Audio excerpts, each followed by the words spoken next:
Marião, fala um pouco aí, já que você tem falado muito pouco, não quer gravar, Tô meio quietão, né? sumiu das câmeras.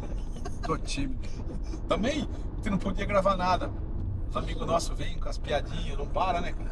Eu vou falar uma coisa, ó, que a gente é muito tranquilo, mas eu ia pegar ar com os caras. Eu pego, assim. Não, brincadeira. Pode comentar aí, pode brincar. Nossa vida é isso aí, é bater papo e levar informação pra vocês aí, quando a gente tem tempo. Ultimamente o tempo tá escasso, então a gente tá gravando na estrada, né? Mas fala um pouco, Marião, de fórmula fixa, cara, as fórmulas que não tem os eventuais substitutivos e a importância delas numa composição de uma dieta. Ricardo, quando alguém pergunta, bicho, o que é a primeira coisa que uma ração tem que ter para ser considerado boa? Fórmula fixa. Como a gente vê isso na Europa, nos Estados Unidos, muitas fórmulas estão indo para si, para inclusive poderem ter um nível de amido comunicado nos rótulos, né? Nível de amido e nível de açúcar, né? E como é que o cara, por exemplo, faz um aminograma da ração que ele oferece, se a ração dele não é fórmula fixa? Mas Quer dizer, eles têm feito aminograma, Mário? duvido. O custo de um aminograma é muito alto. E daí ela fica variando, quer dizer, o aminograma dele que ele fez mês passado, ou semana passada, já não vale mais. Agora, quando você trabalha com fórmula fixa, a fórmula não mudou, tua matéria-prima não mudou, quer dizer que o teu aminograma ele passa a valer, né? Passa a valer. Então, a ração, a primeira coisa para uma ração de qualidade é fórmula fixa. E até a gente está percebendo que tem uma marca que ela soltou uma ração como sendo fórmula fixa. Qual foi a jogadinha, Ricardo, dessa fórmula fixa? Joga um monte de ingrediente na fórmula. Exatamente. Aí com esse monte de ingrediente você fica variando entre eles e chama de fórmula fixa. Por quê? Porque você está usando aquele que está como ingrediente básico na ração, só que são vários, né? Então cai no mesmo problema de não ser fórmula fixa. Pois é. E aí o amido, cara, mesma história. Cadê a comunicação da quantidade de amido? Exatamente. Então a ração é baixo amido? Comunica no rótulo pra gente ver. No rótulo. Então, se não põe no rótulo, como é que nós vamos saber, cara? Porque deve ter muita ração no mercado baixo amido. Tem. Só lógico, falta... ainda mais com o uso do DDGS agora, o DDGS... o DDGS é uma excelente matéria-prima. Qual que é o problema dele? Oscila na qualidade, cara. Você não sabe o que você está usando, né? Então, tem o problema do enxofre. Outra coisa também, a gente sabe, cara, esse material um dia pode ter sido úmido, aí pode fermentar, pode aparecer micotoxina. Claro, existem várias fontes de DDG. Então, se a gente supor que é uma fonte boa, cara, ela vai oscilar menos, o teor de proteína oscila menos. Tem um pouco mais de segurança. Tem um pouco mais de segurança, talvez tenha algum controle aí de enxofre. Talvez ela não fica exposta ali, não tenha chance de fermentar, então não tenha problema de... Atualmente as nossas fórmulas não usam DDGS. Não levam DDGS. Talvez, o dia que tiver um DDGS no mercado confiável, vamos estudar a possibilidade porque isso baixa o preço da ração. Com certeza, baixa preço e fica dentro do nosso critério aí, que é a ração ser baixa em amido. Então, pessoal, é baixo amido, tá dizendo que escreve no rótulo. Ou então cobra essa informação, manda analisar. Isso aí. Liga pra gente. Ô Ricardo, outra coisa também, cara, chama atenção que são os minerais quelato, né? O mineral quelato tá na moda, né? Cara, e ele é superior, né? A gente sabe, ele tem mais biodisponibilidade, só que... menos toxicidade. Pois é. Se pegar, inclusive, aí selênio, enxofre, não se falam muito bem. Alguns minerais, alguns macro com micro, alguns não se dão, né? Interação, né? Interação. Cria interação entre eles, né? E aí os quelatos entram numa hora. É uma ferramenta também bastante útil na nutrição dos equinos, o uso de quelatos, né?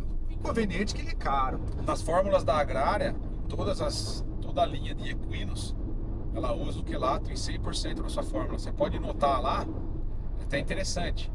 Se você vê um RTPI ou vê um rótulo nosso, você vai ver lá, por exemplo, o carbamino fosfoquelato de zinco. Não vai ter um óxido de zinco, vai ter só esse. Exatamente, então, quer dizer que toda fonte de zinco que o premix está trazendo, ela é de fonte orgânica, quelato. Isso aí. Então, não é o que uma parte dela é quelato, não, ela é 100%. tem o óxido ou sulfato, não tem o cheirinho do quelato, como a gente vê por aí, e aí uma grande quantidade dos inorgânicos. Pois é. Ricardo, quando o animal está bem mineralizado, você bate o olho nele, o que você enxerga? Primeira coisa é o pelo, cara. Primeira coisa. Você pegar uma fonte de zinco boa, um zinco quelato bacana, você vai olhar, o bicho muda, o sistema tegmentário é na hora. Pelo, casco, crina, é na hora. Você já vai ver que esse cavalo tem saúde. Em 15 dias o bichão tá brilhando. E outras funções que não são visíveis, mas que são, você pegar o exemplo ali, principalmente na parte de reprodução, né, Mário? Reprodução é fundamental, cara. Então, Reprodução é fundamental. Reprodução, esporte, você tem vários ali minerais que agem na performance. Você pegar o cromo, é um exemplo disso, e selênio, enfim, o zinco para reprodução é muito interessante. Então assim, os minerais eles têm grande importância e uma função primordial no bem-estar, na saúde e na performance, na criação de cavalo. É isso aí. Falou tudo. Não vou falar mais nada. Pô, cara, já não fala. E aí, fica com vergonha de gravar. Rapaz, mas é que eu tô descansando aqui do lado, não posso ficar falando. Não, vamos gravar aí o All Horses na estrada, ficou um tempinho longe. Emendou um monte de coisa, né, Marinho? Férias e tudo mais, agora com mais conteúdo aí pra Rapaz, vocês. eu tô me preparando pro carnaval agora. Ah, o Marinho, imagina. Marão no carnaval, Marão pulando carnaval, não vai. Marão vai ficar sossegado, tomando uma cerveja, conheço. Isso aí. Isso aí. Bom, pessoal, All Horses na estrada é um pouco de tudo. Formação técnica, mercado, preço. Vamos falar um pouco de preço. Hoje a gente tem visto uma movimentação aí, né, Mário? De preços. Pois é. Positivas para o mercado de ingrediente, mas negativa para a gente que está na outra ponta. Para o criador de cavalo, principalmente. A gente leu matérias hoje importantes de fontes confiáveis que os estoques de farelo de soja, principalmente da China, estão baixos. Eles estão tendo que comprar um pouco farelo de soja, pouca soja dos Estados Unidos.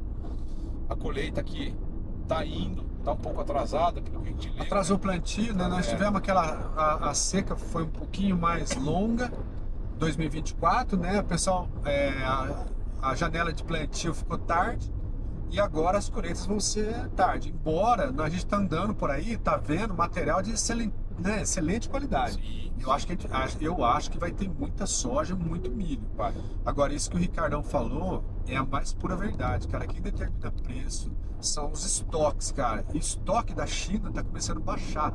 China tá agora, vamos dizer, ali se acertando com os Estados Unidos, não sabendo o que vai acontecer. E no Brasil aqui nós tivemos uma oscilação de câmbio, né? Então, Que fica positivo para exportação. Pois é, mas subiu, né? Mas ele subiu, agora tá baixando. Vamos ver se isso ajuda, dá uma arrefecida nos preços. Mas ao mesmo tempo a gente já viu notícias aí de contratos futuros sendo negociados 6% a mais no preço do farelo de soja. Então liga um alerta, né? Como esses preços vão ser aí mais para frente. A gente vem sofrendo com os preços altos né, tanto nos insumos aí de premix, né, Ricardo, que Farelo de trigo também subindo, porque trigo é importado e cotado em dólar. Aí a gente teve também os premix subiram dólar, por causa de dólar. Combustível subindo, né? Agora volta do ICMS. A gente não sentiu no frete ainda, né? Ainda. Mas provavelmente as entregas a entrega compõe o preço do produto e invariavelmente, se houver repasse do diesel no frete, a ração vai subir. É isso aí. Milho também, por mais que a gente não use milho em algumas fórmulas, mas o milho é um indexador de preço de matéria-prima, né? Hoje o germe de milho. Hoje Então, indexa aveia, né? Então ele indexa aí outros subprodutos. Então não adianta. Subiu o milho, sobe a ração, subiu soja, sobe a ração. Isso aí.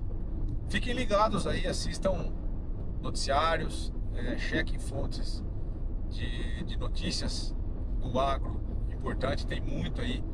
E vamos ver o que vai acontecer.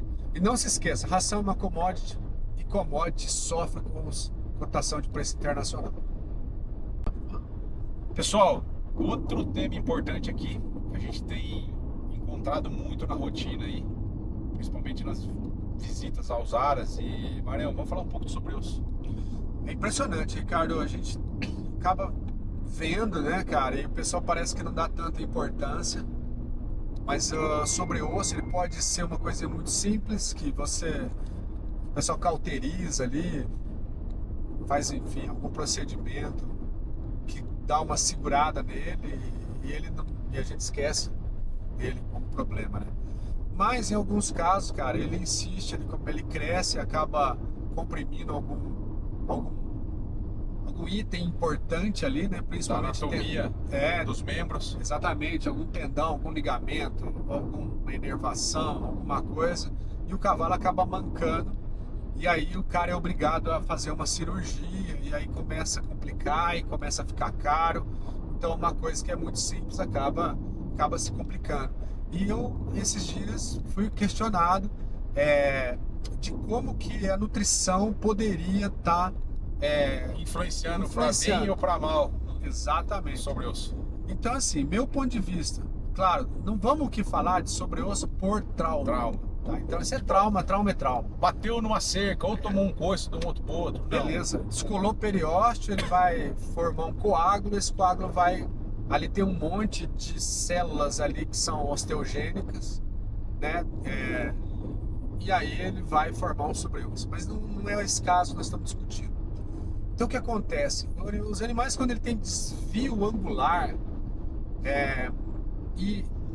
o animal se adapta naquela posição de apoio, então ele consegue, com a adaptação, distribuir as cargas de peso dele sobre o esqueleto e ele convive com aquilo ali.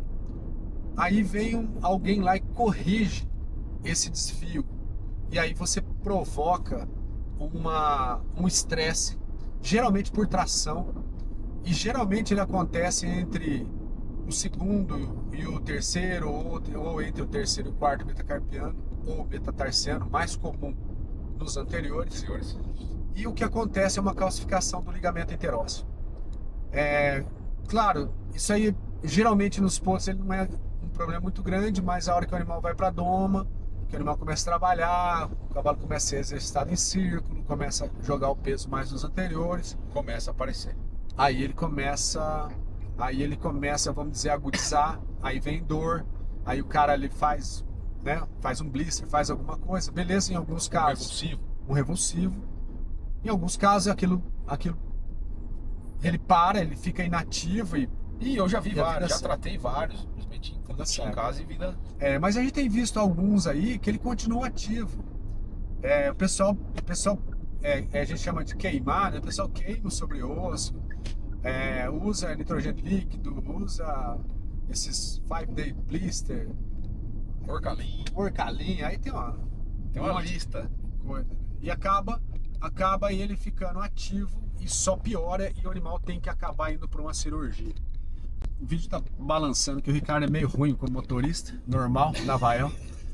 E então isso aí tá preocupando. Então, como que a nutrição afeta? Como que a nutrição prejudica ou ela causa sobre-osso? Quando você usa uma ração de ponto com alto amido. Esse alto amido, ele causa, já está muito bem explicado pela doutora Sarah Houston. 1996 tem o trabalho dela. Clássico, causando OCD. E o OCD a gente sabe que, na verdade, ele causa um problema na cartilagem fisária. E aí essa cartilagem, por qualquer razão, acaba tendo um desequilíbrio ali na formação do osso e acaba tendo desvio. Eu tô falando o osso é o metacarpo, né, principalmente. Esse desvio é o que na frente vai ser o responsável pelo sobre-osso. Então, se você usar uma ração baixo amido, balanceada em minerais, principalmente macrominerais, esse ponto normalmente ele não vai sofrer com os problemas de aprumo e aí ele não vai precisar ser corrigido e normalmente ele não faz tirando o fator genético também, né? Bom, claro, aí dá para estender essa conversa. Por Aí vira aulinha. Mas genético causa, cara. Mas assim, tenta amenizar na dieta, cara. Tenta tratar bem os potros. Então, tratem bem, cuida do amido na dieta dos potros. O milho é o inimigo dos potros. Cara, tira o milho da dieta. Outra coisa, tem que lembrar que essa cartilagem já está sendo construída quando o potro ainda é um feto. Então comecem a pensar nele já desde cedo, desde a gestação. Cuidem bem da dieta da mãe. Quando o potrinho nascer, façam as correções de aprumo a partir aí de 1 mês de idade.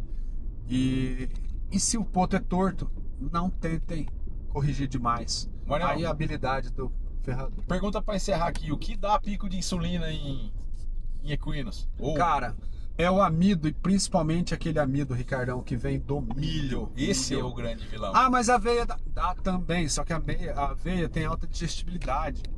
A gente, claro, você não vai abusar, entendeu? Você vai entender que ela tem 40% de amido, mas o milho tem 71%. E não fontes proteicas. Exatamente. Então, bicho, tira o milho da ração dos Esse é o seus problema. animais. Beleza? Chegamos no cliente? Chegamos. Vamos trabalhar um pouco agora, né? Um abraço, Chega de pessoal. gravar.